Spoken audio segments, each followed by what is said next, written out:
एक इंसान जब मंडी जाता है, अल्लाह की बारगाह में क़ुरबानी के लिए जानवर ख़रीदता है, तो बहुत उसको टटोलता है कि उसके कान कटे हुए ना हो, उसका खुर सही हो, उसके खाल पे कोई ज़ख़म ना हो, उसकी आँखें सही हों, उसके दांत प्रॉपर हों।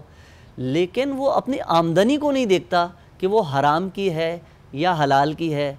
क्या वो जिस क़ुरबानी के लिए पैसा निकाल रहा है वो किसी की ज़मीन पर कब्ज़ा करके तो नहीं पैसा हासिल किया गया, वो माल किसी का खाया तो नहीं है, किसी का कर्ज़ा तो नहीं अदा करना, तो उस माल से वो अदा कर रहा है। तो कितना अहमियत का हामिल है ये माल जिससे वो कुर्बानी करने जा रहा है। जी बिल्कुल असद भाई, असल में मामला ये है कि जब भी हम बड़ी ईद का मामला आता है तो हमारे यहाँ बड़े जोश व खरोश से कुर्बानी की जाती है, या फिर हम ईद उल फितर की बात करें तो रमज़ान एक बड़े जोश व खरोश से मनाया जाता है।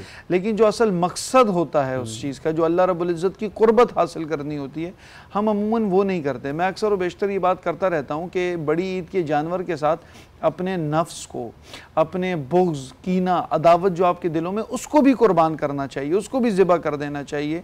और याद रखिए अल्लाह रब्बुल इज़्ज़त ने कुरान पाक के अंदर उसूल फरमाया है कि पाक माल से अल्लाह रब्बुल इज़्ज़त की बारगाह में ख़र्च करो।